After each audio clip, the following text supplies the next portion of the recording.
प्रधानमंत्री नरेंद्र मोदी की ओर से बिहार वासियों को एक बड़ी सौगात मिलने जा रही और वो भी इंतजार की घड़ी समाप्त हुई भाई।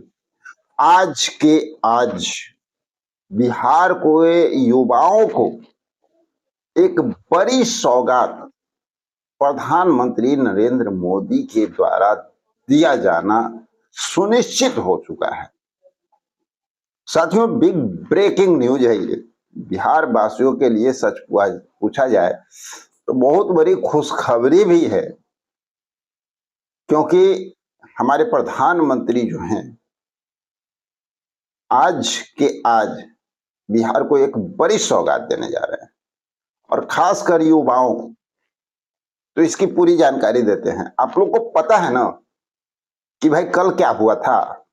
हमारे माननीय मुख्यमंत्री का बोलने का स्टाइल है ये, आपको पता है ना। तो आपको पता है ना कि कल क्या हुआ था। 129 एजेंडा पे मुहर लग गया था कैबिनेट में। हम ही ना लगाए थे, जान रहे ना, हम ही ना लगाए थे। 129 एजेंडा पे मुहर लग गया, बिहार को चमका करके रख दिए। पर जो हमारे संविदा कर्मी है ना, और जितने भी अन्य लोग जो सड़कों पे उतरते हैं, वो सब बेवकूफ भरे बेवकूफाना हरकत करने वाले बेवकूफ लोग हैं ना बिहार में। क्या कि आपको पता नहीं है पहले क्या होता था, अभी हम क्या कर दिए। हम तो बिहार को चमका दिए, 129 एजेंडे पे कल मुहर लगा दी। लेकिन कर्मचारियों को क्या दिए? कितने संविदा कर्मियों का कल्याण हुआ? कहीं कुछ नहीं हुआ। क्यों नहीं हुआ? क्योंकि वास्तव में बिहार की जनता, बिहार के संविदा कर्मी मूर्ख हैं। कैसे मूर्ख हैं? मूर्ख इसलिए हैं कि कुछ मिले या ना मिले, वाहवाही करने से नहीं चूकते, समझने का प्रयास नहीं करते, इस बात को नहीं समझ पाते हैं कि कोई हमें सिर्फ लोभ और लालच देकर के अपना काम बना रहा है और हमारे जीवन के साथ खिलवाड़ कर रहा है, हमारे जीवन के साथ शोषण कर रहा है। संविदा पर किसी को बहाल कर लेना, 1000, 2000, 5000 रुपया देकर के उसकी जीवन भर उससे खटवाना, जितने में कि सच पूछा जाए तो मंत्री, विधायक या जितने बड़े लोग हैं उनके कुत्ते का बिस्किट तक से ज्यादा में होता है। उतने में 1 महीना संविदा कर्मी काम करते हैं। उनके लिए सरकार के पास कुछ नहीं है देने को। उनके जीवन, उनके परिवार के जीवन को आगे बढ़ाने के लिए कुछ नहीं है तो लुटाने को। आपको 10,000 दिया जा रहा है, अब 5,000 दिया जा रहा है, आपको 2,000 दिया जा रहा है। पूरे बिहार का विकास हो रहा है। आपको लगता है कि इस तरह बिहार का विकास होगा? बिहार को गर्त में ढकेलने का प्रयास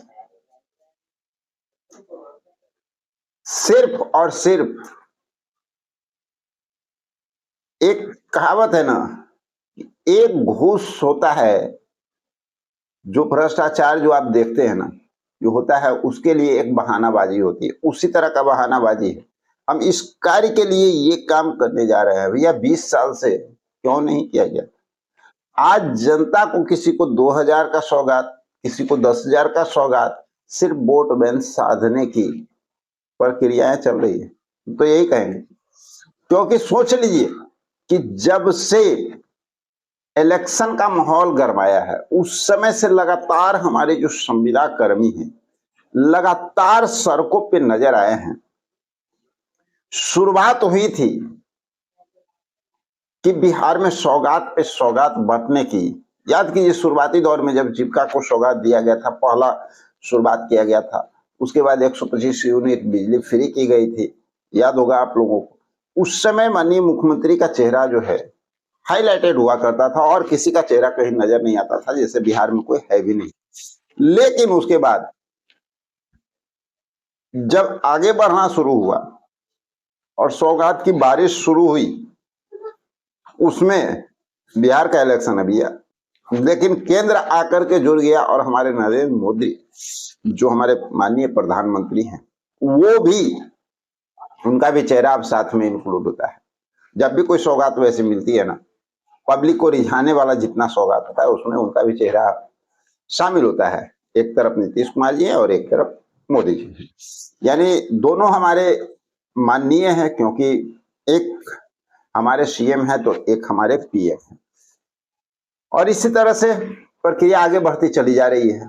सौगात पे सौगात मिल रहा है, लेकिन जितने भी हमारे संविदा कर्मी हैं, किन्हीं को कुछ भी नहीं। अब कहेंगे कि सर आप ही कहा करते थे कि बहुत लोगों को मिला, बहुत लोगों का मानदेय बढ़ा। बिल्कुल मानदेय बढ़ा था, याद कर लीजिए, कैसे नहीं बढ़ा है, भूल गए आप लोग? सबका मानदेय बढ़ा, लेकिन हमको ये बताइए किनका मानदेय ऐसा बढ़ा जो सम्मानजनक हो? किनको उस मानदेय से उनकी आर्थिक स्थिति में सुधार आ सकती है? अल्प मानदेय की वृद्धि की गई। आंगनबाड़ी सहायिका सेविका की बात किया जाए तो किसी को 2000, किसी को 500 रुपया बढ़ाया गया मंथली, ठीक है। अगर आशा की बात की जाए 2 से 3 हजार रुपया, 4 और 5 हजार में आप परिवार चला लेंगे? पहले खुद आप डिसीजन लेना। ग्राम कचहरी सचिव की अगर बात किया जाए तो जिन लोग कल लगातार सबसे पहले घोषणा हुआ था, सबसे पहले कोई भी घोषणा बिहार में होने से पहले ग्राम कचहरी सचिव, न्याय मित्र, इन लोगों का घोषणा किया गया था कि इनकी मानदेय दुगनी की जाएगी। लेकिन पता है ना क्या किया गया? 3000 रुपया ग्राम कचहरी सचिव का मानदेय बढ़ाया गया। न्याय मित्र का तो भाई पता ही नहीं है, अभी तक पता ही नहीं है। कितने ऐसे संविदा कर्मी हैं जिनके साथ धोखाधड़ी हो रहा है? सबको उम्मीद था कि कुछ न कुछ हम लोगों के लिए भी कुछ मिलेगा, लेकिन किन्हीं संविदा कर्मियों के लिए कुछ भी निकलता हुआ सामने नजर नहीं आ रहा है।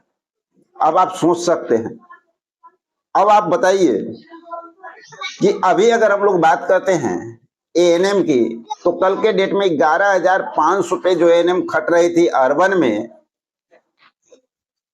वो लोग आज के डेट में 15,000 मात्र जो है, कितने की वृद्धि हुई? 4,000। रूरल एरिया की बात अगर हम लोग 888-53 एएनएम जो लगातार मांग करी है, वो कहाँ गई? गौन कर दिया गया। इसके साथ साथ और भी बहुत सारे ऐसे कार्य हम बता देंगे जहां पे नीड है। विशेष सर्वेक्षण के साथियों को देखिए कितना हंगामा किया गया, उनकी नौकरी खा गई सरकार, लेकिन उनके लिए नजर नहीं आया। चौकीदार की बात देख लीजिए, होमगार्ड के जो सफल अभ्यर्थी थे, उन लोगों जो प्रयास किए उनको आप देख लीजिए। वार्ड सचिव की बात करें, पुराने वार्ड सचिव की बात, लंबे अंतराल से जो है उनकी मांग चल रही है, लेकिन उनको आप देख लीजिए क्या हुआ। तो कौन से संविदा कर्मियों को जो सरकार खुश कर पाई है? लेकिन संविदा कर्मी क्या एक हो पाएंगे?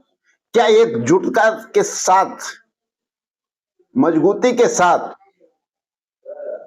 आ पाएंगे कि हम इस विभाग से उस विभाग से नहीं, भाई हम एक संविदा कर्मी है, हमको एकजुट होकर के इसके खिलाफ खड़ा होना है? क्या आ पाएंगे? चलिए आगे बढ़ते हैं, आप लोग को एक दिलचस्प बात और बताते हैं कि सेवा समायोजन की बात, बहुत सारा डिमांड था। परिचारी की बात कर लीजिए, कितने पुराने हो गए, कितने सालों से एग्जाम देकर के बैठे हुए हैं और वो लोग कह रहे थे कि भाई हमारा सेवा समायोजन किया जाए, लेकिन सरकार क्या ध्यान दी? बिल्कुल नहीं। इलेक्शन आदर्श आचार संहिता लगने पे है, इसी के तौर पे संख्याकी स्वयंसेवक जिनको हटाया गया था, बहुत उम्मीद लेकर के जब भी आंदोलन में जाते थे, तो आंदोलन का मतलब होता है अपने अधिकार के लिए मांग करना, और सरकार का तो विरोध स्वाभाविक है भैया। अगर विरोध ही नहीं तो आंदोलन किस बात का? आंदोलन नाम किस लिए होता है? लेकिन वो लोग हाथ जोड़ के, कर जोड़ के जो है विनती करके, और उनका जय जयकार का नारा सिर्फ लगाते थे कि पिघल जाएंगे, पिघल जाएंगे, हमारी जीवन संवर जाएगी। क्या हुआ? क्या मिला? क्या मिला आप बताइए। ग्रामीण चिकित्सक की बात करें तो तकरीबन 5 साल तक पूरी मेहनत करने के बाद एक मौका आया था जब इनका जीवन संवर सकता था, और वो था मई से जून जुलाई के बीच का, लेकिन कुछ लोग उनके आपसी अंदरूनी जो है कुछ लीडरशिप पाने की होड़, कुछ लोग स्वार्थी, वैसे लोग जिनको कि ग्रामीण चिकित्सकों को लूट करके ही अपना जीवन चलाना है, वैसे लीडर आने की वजह से इनके जीवन को नर्क में ठेल दिया गया, इनकी लाइफ को बर्बाद कर दिया गया। और 1000 2000 1000 लेकर के वो नौकरी के नाम पर लोगों से लेना और लोगों को मूर्ख बनाना, यही किया रहा। और जिनका संभवतः कार्य होने की संभावना बनी, उनका भी कार्य को समाप्त कर दिया गया। और दूसरी बात, इतना मेहनत करने के बाद सरकार की कानून में जो नहीं रहेगी, रह गई लीडर की, तो लीडर तो भाई चाहता ही है कि लोग का काम नहीं हो तो इनको जिंदगी भर हम शोषण करें, लोग जिंदगी भर इनसे तसलेंगे तो हमारा घर परिवार और ऐश मौज हमारा चलता रहेगा, ये रोड पे पड़े रहेंगे और हमको तो कुछ न कुछ देते ही रहेंगे, काम हो जाएगा तो फिर देंगे नहीं, पूछेंगे नहीं। लेकिन सरकार को क्या नजर आया? जो सरकार खुद प्रशिक्षण दिलाती है, सरकार को सारी चीज की जानकारी है, बजट सत्र के दौरान हंगामा होता है, बजट सत्र में आवाज उठता है, सरकार एक्टिव मोड में आती है, कहती है कि हाँ इस पर जो है संज्ञान ले लिया गया है और काम जारी हो चुका है, लेकिन उसके बावजूद भी रुक क्यों गया? इसलिए रुक गया कि कुछ लीडर जो है अपने स्वार्थ के चक्कर में आपके सामने आके मुंह पे कहते हैं हम आपका काम करा रहे हैं, काम करवा देंगे, गारंटी दे रहे हैं, लेकिन बैक डोर में वो जाकर के वहां पे काम बिगाड़ने का काम करते हैं। उनका मंशा है कि काम आपका नहीं, और जो आपको मदद कर रहे थे उनका साथ छोड़ करके आप जो है वाहवाही लूटने के लिए वहां चले गए, गुणगान करने। तो बात ये है। तो साथियों, आज की अगर जो न्यूज की बात कर रहे हैं तो प्रधानमंत्री एक नई सौगात देने जा रहे हैं। बिहार इलेक्शन है भाई, 2 दिन के बाद आचार संहिता लागू होना है, लेकिन प्रधानमंत्री भी अब यहाँ पर जो है एंट्री मार चुके हैं और बड़ी सौगात देने की तैयारी कर रहे हैं कि बिहार के युवाओं को तो भाई हम माला माल ही कर देंगे, ऐसा माला माल कर देंगे कि वो जीवन भर माला माल रहेंगे। और यहाँ पर गद्दी जो है, राजगद्दी किसकी रहेगी आप समझ सकते हैं। तो चलिए, आज जो है वर्चुअल मीटिंग होने वाली है बिहार के युवाओं के साथ प्रधानमंत्री का। और आप लोग को मैं जानकारी दे दूं, ये सिर्फ मीटिंग तक सीमित नहीं है, इस मीटिंग में युवाओं के लिए एक बहुत बड़ा तोहफा, बहुत बड़ी खुशखबरी छिपी हुई है जो कि प्रधानमंत्री देने जा रहे हैं। तो चलिए देखते हैं कि क्या होता है, किनको मिलता है, छात्रों को मिलता है या जो युवा वर्ग हैं जो नौकरी की तलाश में है, समायोजन की तलाश में है, या कुछ और देखने को मिलता है। देखना दिलचस्प होगा। मिलते हैं एक और जबरदस्त जानकारी भरा वीडियो में, जब तक के लिए जय हिंद।